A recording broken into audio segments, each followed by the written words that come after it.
Hey guys, settle in, dim the lights, maybe even light a candle if you're feeling extra medieval, and don't mind the fire hazard. Tonight, we're diving headfirst into the utterly bizarre, occasionally ambitious and frequently eyebrow-raising world of medieval beauty standards. Picture this. A time when the ultimate goal wasn't to look healthy, but rather like someone who'd just been politely excused from a particularly intense séance. Before we get comfortable, do me a solid. Hit that like button and subscribe, but only if you genuinely enjoy what I do here.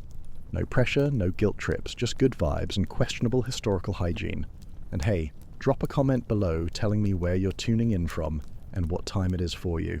It's always wild to see who's joining us from around the globe for this wild ride through history. Alright, let's ease into this, shall we? In the medieval world, looking pale wasn't a sign that you desperately needed more sleep, a vacation, or perhaps a vitamin.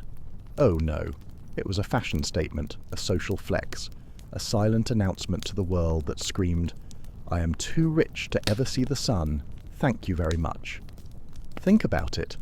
Today, a healthy glow might suggest yoga, green smoothies, or a delightful trip to the coast.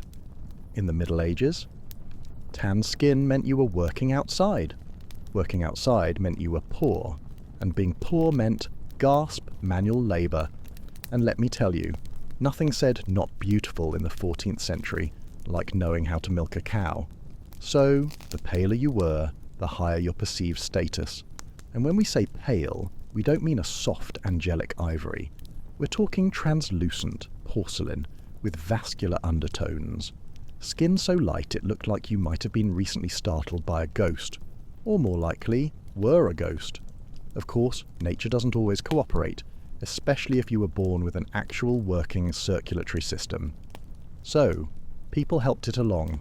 Noble women, and occasionally even some adventurous men, would apply white lead powder to their faces. This provided that signature corpse chic glow, and as a delightful bonus, it slowly poisoned you. But hey, beauty has always had its price, right? Some would use vinegar-soaked cloths to bleach their skin, others applied a mixture of crushed pearls and egg whites, which not only lightened the face, but also had the delightful side effect of making one's cheeks feel suspiciously like a stale omelette. And for that extra touch of aristocratic fragility, veins were sometimes painted onto the arms and chest using blue pigment to simulate delicacy. Because nothing says noble like pretending your skin is about to split open from sheer daintiness. Even literature got in on the act. Romantic poems described women as pale as milk, white as snow, and once, charmingly, as the moon in winter, which is a nice way of saying she looked like she might faint at any moment. I love it. This pale aesthetic wasn't just about surface-level beauty. It was shorthand for class, purity, and complete economic disengagement with agriculture. If you could afford to be fragile, you were winning. Beauty in the Middle Ages often required a certain level of commitment, and by commitment, we mean a slow, decorative form of chemical warfare on yourself. Because for those striving to achieve that prestigious, pale complexion, nature just wasn't enough. So they reached for the heavy artillery, makeup, specifically lead-based white face powder. Yes, lead, as in the thing we now seal off old buildings for. But back then, it was considered cutting edge. The result was a smooth, pale, matte finish, the medieval equivalent of high-definition foundation. It made the skin look flawless, and eventually feel very, very not flawless. White lead powder was made by combining vinegar and metal, then allowing it to corrode into a white crust that could be ground into a fine powder. Apply that daily, and voila! You looked like a luminous, delicate aristocrat with a secret death wish. And if your skin began to flake, blister, or fall off in small diplomatic chunks, even better. It meant the makeup was working. Probably. This wasn't a one-product routine either. Many added mercury-based rouge for a touch of colour, or chalk dust for more staying power. Egg whites were brushed over the face for a smooth, glazed look. Basically, if it came from a barn or an alchemist's shelf, someone had probably rubbed it on their face in the name of elegance. The downside?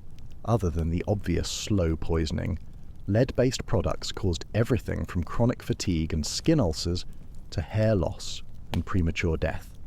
Fun fact, none of that is listed on most modern skincare labels. But the fashion endured, because if the choice was between dying slowly and being mistaken for a peasant, nobility often chose the scenic route to the grave. Men weren't always immune either. Some male courtiers also used powders or skin treatments, especially in the later medieval and early Renaissance courts, where image mattered almost as much as lineage, or at least as much as smelling less terrible than your rival. Of all the medieval beauty trends, the obsession with high foreheads may be the most eyebrow-raising, literally, because people were removing their eyebrows for it. A tall, smooth, uninterrupted forehead wasn't just fashionable. It was considered elegant, intelligent, and even divine. It was the architectural marvel of the medieval face. The ideal forehead said, "I spend my days reading psalms and looking pensively out of castle windows, not I own a shovel." To achieve this noble look, women went to extreme and frankly itchy measures. Eyebrows were plucked out completely, and sometimes even scalp hair was removed inch by inch to push the hairline further back. This wasn't a trim, this was a full-on forehead expansion project. Medieval grooming manuals advised women to use tweezers, hot cloths, and depilatory creams made from things like cat dung, quicklime, or vinegar-soaked leeches, all in the name of showcasing a forehead that could double as a sundial. The results were striking. Portraits from the time show women with serene expressions and foreheads so vast you could host a joust on them. Combined with pale skin and soft facial features, this high-dome aesthetic became shorthand for refined beauty. It wasn't all about the face either. Fashion supported this look. Tight-fitting hoods, wimples, and hennins, those famous cone-shaped hats, all help pull the hairline up, or at least hide the part where your eyebrows used to live. And this wasn't just some isolated castle trend. From England to France to Italy, noble women leaned into the high forehead style, while artists and poets reinforced it by praising women whose faces began somewhere near the crown of the head. Of course, not everyone could afford the time or tools to pluck themselves into perfection. So, in a moment of medieval ingenuity, some women faked it by drawing their new forehead slightly higher, and covering the rest with headbands or veils. That's right, the Middle Ages had their own version of contouring. It just involved a lot more fabric. In medieval Europe, eyebrows weren't just underappreciated, they were actively eliminated.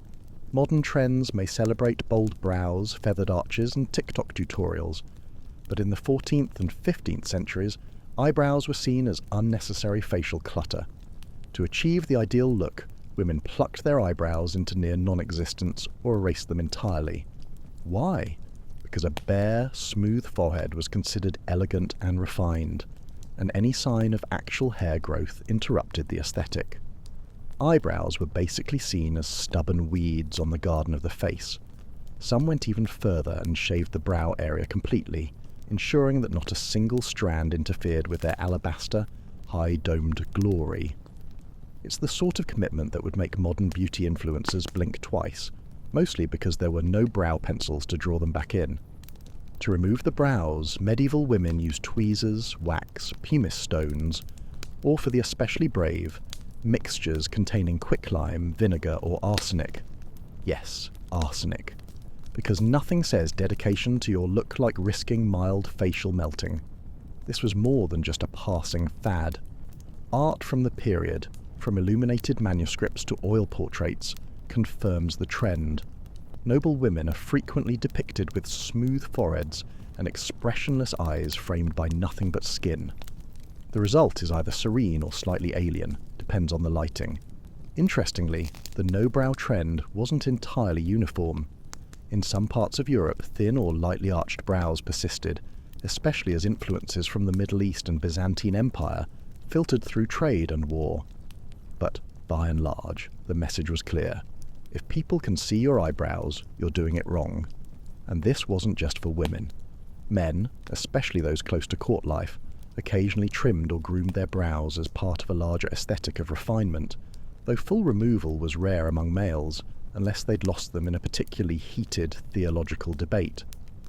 What this all tells us is that medieval beauty ideals weren't about looking natural, they were about looking curated, symbolic, and just a bit angelic. Angels, after all, rarely have brows in art. Coincidence? Possibly, but it worked for them. In the Middle Ages, having a touch of colour in your cheeks was desirable, but like most things in medieval life, there were rules, social risks, and a vague chance of damnation. The ideal was a subtle blush, like you just heard a mildly scandalous poem or stepped outdoors for 30 seconds, but not long enough to tan, heaven forbid. A gentle rose hue on the cheeks suggested youth, fertility, and general survival, all things that were considered attractive, particularly if you could maintain them past the age of 28. But here's the catch. You couldn't look like you were trying. Applying rouge was considered vain, and vanity was suspiciously close to sin. The church was not amused by women smearing colour on their faces, unless, of course, they were nobility or doing it humbly, which is a theological grey area scholars are still trying to define. Still, women improvised. Common blush ingredients included beetroot juice, crushed strawberries, mulberries, or even cochineal, a deep red pigment made from crushed insects. Yes, bugs, because beauty has never been kind. Some rubbed their cheeks to get that natural flush, while others used mixtures of red ochre or wine sediment, dabbed carefully to avoid detection by both clergy and judgmental neighbours. For the wealthy, rouge could be made from red lead or cinnabar, both of which were incredibly toxic. But the logic went something like, I may die young, but I'll die pink-cheeked and socially respected. Rouge was typically applied with a cloth, fingers, or whatever tool was available that hadn't just been used to season a stew.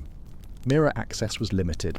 So many women relied on instinct, muscle memory, or the occasional honest maid.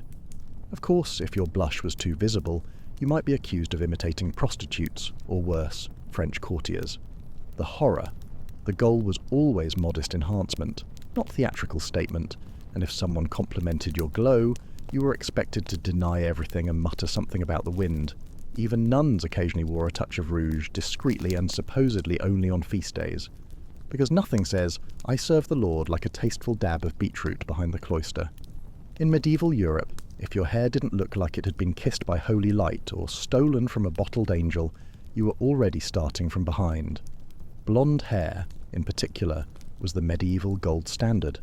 It was associated with youth, beauty, virtue, and, in case you needed divine backup, the Virgin Mary was frequently painted as a blonde, even though she was, geographically speaking, almost certainly not. But realism was less important than radiance. If you were born blonde, congratulations. You were considered blessed and probably got out of a few chores. But natural blondness didn't last, especially into adulthood. So, medieval women took matters into their own hands and sometimes cauldrons. Homemade hair lightening concoctions included saffron, chamomile, ash, honey, and lye, applied liberally, then left to bake under the sun in a method known as sun basking. It worked best if you had the patience of a nun and the skin of a salamander. Some recipes also included urine, which was thought to help lift colour. Whose urine? That part was less regulated, but as long as it gave your hair that celestial shimmer, it was deemed worth it. Beauty is, and always has been, a little bit disgusting. Hair texture mattered too. Loose, long, wavy locks were the ideal, preferably cascading down your back like a divine curtain. But this luxury was reserved for unmarried women. Once married, your golden mane was to be hidden under veils, nets, and head wraps, because apparently, the moment you said I do, your hair became a national security risk. For noble women, hair was often braided, twisted, or tucked into elaborate styles, especially when attending court or religious events. These hairstyles were frequently accessorized with silk ribbons, beads, or embroidery, just in case you needed to remind the room you didn't shear sheep for a living. Men weren't left out either. While not quite as judged, men with thick golden locks were often romanticized in poetry and art. Knights with flowing hair charging into battle were the medieval version of shampoo commercials. In medieval Europe, hair was a lot like money. If you had it, you didn't necessarily show it off, unless you were trying to get married. Then suddenly, it became a strategic asset. Unmarried women were encouraged to wear their hair long and loose as a symbol of purity and innocence, though not too loose, unless you were going for the ethereal forest maiden look, which was only socially acceptable if you were, say, an actual saint or being martyred. Otherwise, a gentle braid would suffice. But once married, your hair was immediately banished from public view. Congratulations. You now had a husband and an obligation to wrap your locks tighter than a monastery's wine budget. Enter the world of veils, wimples, nets, and coifs. A medieval wardrobe of modesty that could make even the most radiant blonde disappear under 3 layers of beige linen. These coverings weren't just modest, they were practical. They protected hair from smoke, lice, and unsolicited compliments from troubadours. The most dedicated women layered their coverings. A coif, a close-fitting cap, might be worn under a veil which could then be pinned beneath a wimple that wrapped under the chin. The effect, you looked like a pious, well-bundled sandwich, and that was the goal. But fashion is rarely satisfied with just function. As time went on, headwear got more elaborate. Nets were embroidered with gold thread, veils were starched into geometric shapes. Some noble women wore silken cages for their braids, accessorized with jewels and tiny bells. Because nothing says subtle beauty like jingling when you turn your head. In many cultures, concealed hair was tied to morality. A covered head was seen as modest and virtuous. Exposed hair on a married woman, however, could get you compared to a lady of the night, or worse, a French woman. Of course, some women rebelled. They would let a little curl slip out, or wear translucent veils that technically counted as covered, while still letting the world admire their carefully dyed strands. Medieval loopholes were alive and well. If medieval beauty had one unspoken rule, it was this: taller is nobler, and we're not talking about your legs. By the 15th century, women across Europe began embracing a fashion trend that quite literally elevated their appearance: the hennin. You know the one. Those towering, cone-shaped hats that looked like they were designed by someone who spent too much time around church steeples. The hennin wasn't just headwear. It was a social ladder. These hats could reach upwards of 2 feet, sometimes even more, especially among the French and Burgundian elite. The taller the hennin, the higher your status, and the more doors you smacked into on your way to dinner. Often made from fine silk, velvet, or brocade, hennins were structured with wire frames, giving them that dangerously aerodynamic shape. A sheer veil usually cascaded from the tip, adding movement, mystery, and a good chance of getting caught in candles. Now, getting your hair to fit under one of these things was an art in itself. Hair was braided and stuffed up into the cone, or sometimes completely shaved around the forehead. Forehead real estate again, to help the hennin sit properly. Comfort was not part of the design brief, but hennins weren't the only vertical obsession.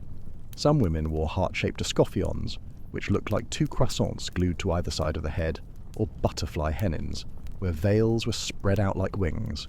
Great for drama, not so much for rain. Outside of nobility, most women stuck with veils, linen caps, or circlets. Simpler, less dangerous, and less likely to be mistaken for a siege weapon. Clergy and conservative thinkers, as expected, were less than enthused.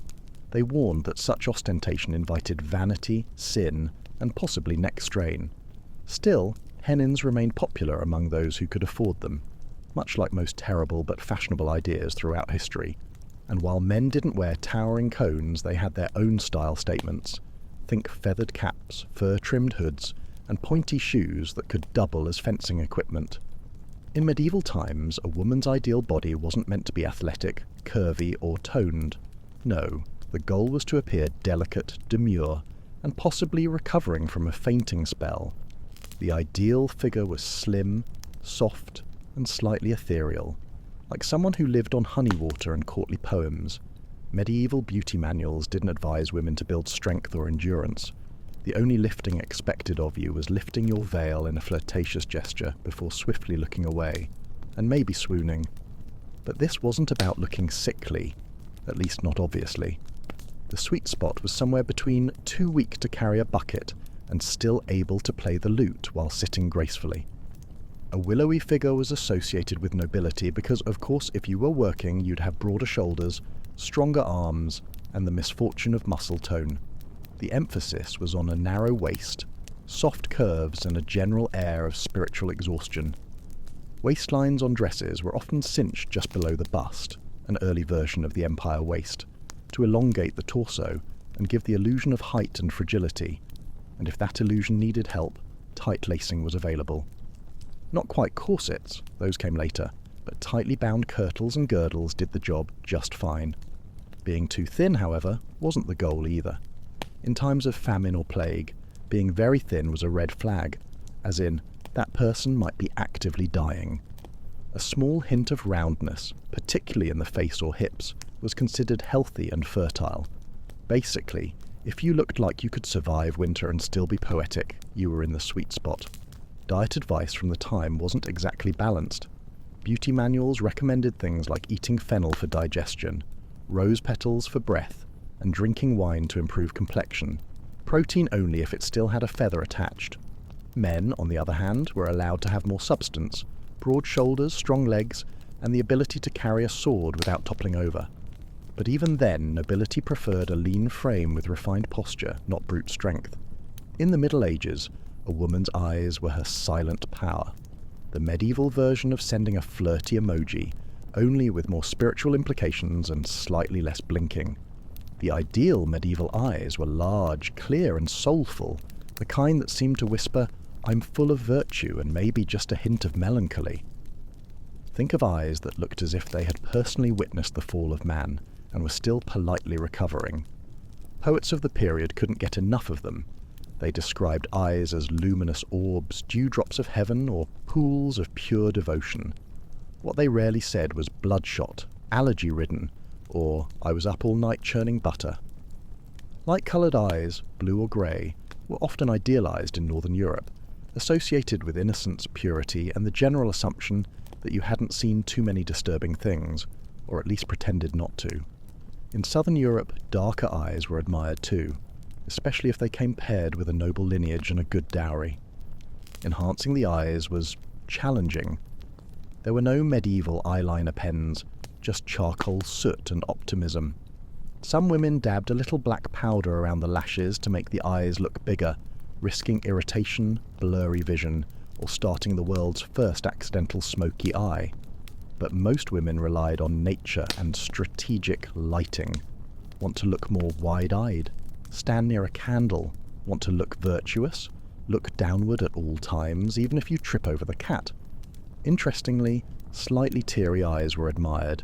It suggested emotional sensitivity, piety, and perhaps that you just finished praying or reading something uplifting, like a 300-line poem about chastity. Artificial tears weren't available, but staring directly into smoke or enduring mild public humiliation usually did the trick. As for eye contact, it was a delicate dance. Too much could be seen as bold, flirtatious, or suspiciously French. Too little, and you risked seeming shifty or possessed. The trick was to occasionally glance up from beneath lowered lids, like someone who'd memorized the Bible but wasn't about to brag. Let's talk about something rarely mentioned in medieval love poetry: breath, specifically what it smelled like. While a knight might wax lyrical about his lady's rosebud lips or pearl-like teeth, he usually skipped over what happened when those lips opened. That's because medieval dental hygiene was, at best, an aspirational concept, and minty freshness wasn't invented yet, unless you count standing near a herb garden and hoping for the best. Still, fresh breath was technically considered desirable. A gentle, sweet-smelling mouth hinted at youth, health, and that you probably hadn't eaten garlic and eels for breakfast, though statistically you had. Medieval women did what they could. They chewed parsley, fennel seeds, cloves, cinnamon sticks, and occasionally twigs, not just for the taste, but to keep the mouth tolerable. Think of it as the pre-mint version of gum. It didn't sparkle your teeth, but it made you slightly more kissable, or at least less terrifying in close conversation. For those with access to apothecaries, there were also herbal pastes and mouth rinses made from sage, vinegar, and myrrh. These were applied sparingly, both because they were expensive, and because opening your mouth too wide in public was considered a bit much. Toothbrushing as we know it wasn't standard. Instead, people wiped their teeth with a cloth, rubbed them with chalk or crushed herbs, or used chew sticks, small fibrous twigs that could scrub and double as something to fidget with while your suitor recited bad poetry. And while halitosis wasn't exactly romantic, it wasn't considered shocking either. After all, everyone had bad breath to some degree, and they all had bigger problems like surviving winter or avoiding being burned as a heretic. For noble women, the trick was to minimize offense while maintaining grace. Conversations took place at arm's length, public affection was limited, and when in doubt, fan yourself. and look contemplative. Bonus points if you carried a small pomander, a scented orb filled with herbs, to wave gently in your own direction as needed. In modern times, a great smile can launch 1,000 dating apps. In the Middle Ages, a smile was a risky endeavour, best used sparingly, like spices or peasant revolts. Why? Well, medieval dental hygiene wasn't exactly flourishing. Teeth were important, yes, but more for chewing bread than charming suitors. Most people had teeth that ranged from slightly questionable to actively terrifying, especially by age 30. So, the fewer people saw them, the better. This wasn't entirely due to negligence. Tooth decay was rampant thanks to diets heavy in bread, porridge and mead, and lacking in toothbrushes, dental floss, or literally any kind of fluoride. Sugar wasn't widely consumed yet in most of Europe, but even basic starches broke down into tooth-tarnishing misery. Also, dental surgery at the time was essentially an exorcism with pliers. Despite this, a healthy smile was quietly admired, just not loudly celebrated.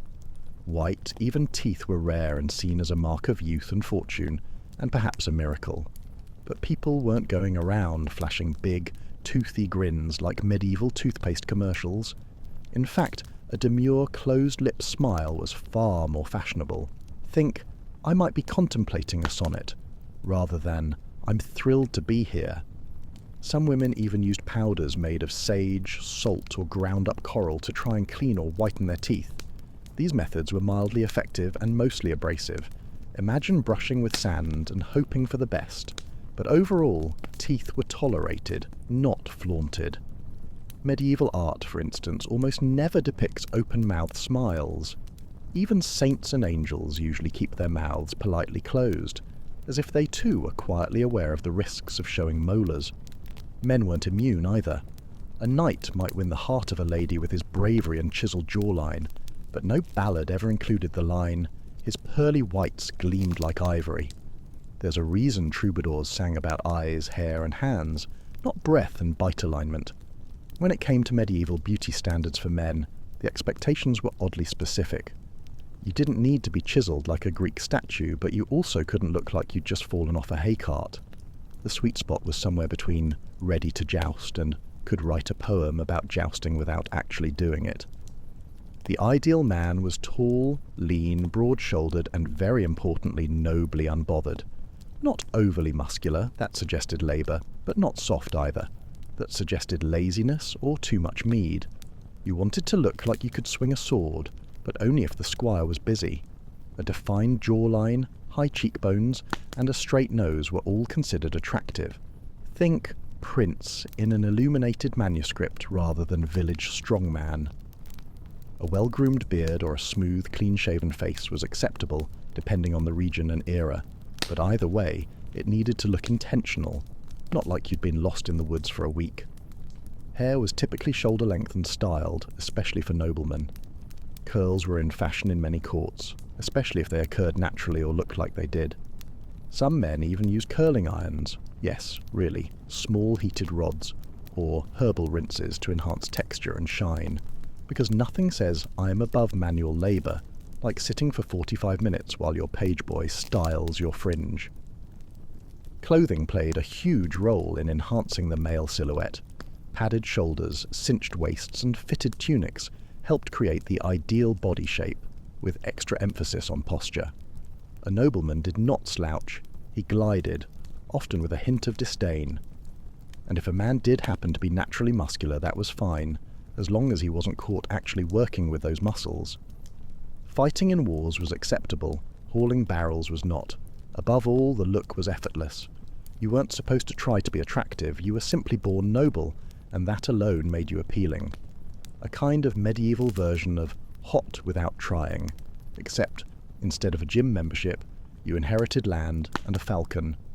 In an era where bathing was technically optional and plumbing was mostly a dream with a Latin name, scent management became an art form, and not the glamorous walk through a cloud of Chanel No. 5-inch kind of art, more the mask and pray variety. To be fair, people did bathe, just not as often as we'd hope, especially depending on the century, location, and plague frequency. So, to keep from offending nostrils, human and divine, medieval men and women turned to the olfactory power of herbs, oils, and perfume pouches. Let's begin with the pomander, a small hollow ball made of metal, worn on a chain or pinned to clothing, and filled with strongly scented herbs like cloves, rosemary, cinnamon, sage, and occasionally something ominously labelled powder of roses. These weren't just for elegance, they were portable smell shields. Think of them as the medieval version of walking around with a Febreze grenade. The nobility also favoured perfumed gloves, handkerchiefs, and even scented combs. Everything was fair game for aroma enhancement, including hair, which was sometimes doused with floral waters or vinegar infusions that smelled slightly better than sweat and desperation. Speaking of sweat, yes, people absolutely sweated. Medieval garments were heavy, summers were hot, and deodorant was still several centuries away from reinventing armpits. The solution? Layers of linen which absorbed sweat and could be washed more frequently than the woolen or silk outer garments. Some added herbal sachets to their underlayers, hoping to combat odour with fragrant optimism.